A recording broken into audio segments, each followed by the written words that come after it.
Yeah ఇది చాలా sensational news ఇది. ఎగ్జాక్ట్లీ. ఫోన్ ట్యాపింగ్ నిందితులపై సైబర్ టెర్రరిజం సెక్షన్లు ఐటీ యాక్ట్ 66F నమోదుకు సన్నద్ధం.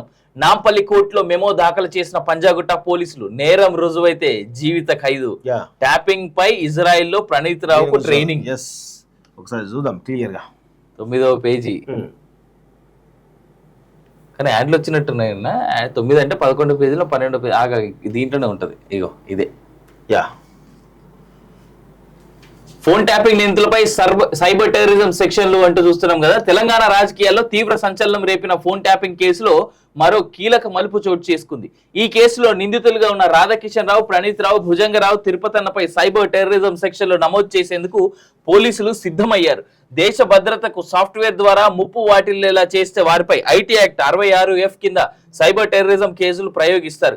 ఈ మేరకు ఫోన్ ట్యాపింగ్ ద్వారా ప్రభుత్వ అధికారిక సమాచారాన్ని అక్రమంగా చొరబడి తస్కరించిన ఈ నలుగురిపై ఈ యాక్ట్ కింద కేసులు జోడించేందుకు అనుమతి కోరుతూ పంజాగుట్ట పోలీసులు తాజాగా నాంపల్లి కోర్టులో మెమో దాఖలు చేశారు. ఈ సెక్షన్ కింద నేర నిరూపణ జరిగితే జీవిత ఖైదు శిక్ష పడే అవకాశం ఉంటుంది. రాసి పెట్టుకోండి, వీళ్ళను టెర్రరిస్ట్ల కింద ఈరోజు పరిగణ చేసినట్టే. అవును, అసలు వీళ్ళు కాదు, అసలు కేసీఆర్ ని, సంతోష్ రావుని, కేటీఆర్ ని, హరీష్ రావుని, ఎర్రబెల్లి దయాకర్ రావుని, ఇంకా శ్రీనివాస్ గౌడ్ వీళ్ళని కూడా టెర్రరిస్టులుగా ఈ రోజు ప్రభుత్వం పరిగణించి వాళ్ళని ప్రకటించి వాళ్ళని శిక్షించాలి. ఈ రాష్ట్రానికి, ఈ దేశానికి ప్రమాదకర వ్యక్తులు ఈ దొంగలంతా కూడా. ఫస్ట్ ఆఫ్ ఆల్ వీళ్ళు కేవలం పావులు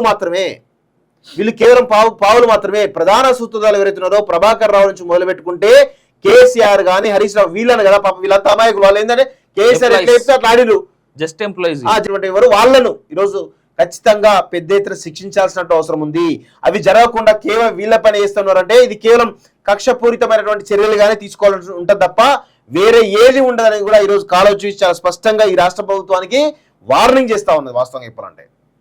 అండ్ మోర్ ఓవర్ అసలు సూత్రధారుని మెయిన్ కల్ప్రిట్ ని, ఆ ప్లానర్ ని వదిలేసి కిందుండి ఏడో బటన్ నొక్కిండు, బటన్ తీసుకుపోయి కాపీ పేస్ట్ చేసిన తీసుకుపోయి అరెస్ట్ చేసి లోపలేసి చేయడం అనేటువంటి చాలా ముమ్మడి, చాలా కీలకమైన వ్యక్తి ఎవరు? రాధాకృష్ణ రావు కీలకమైన వ్యక్తి.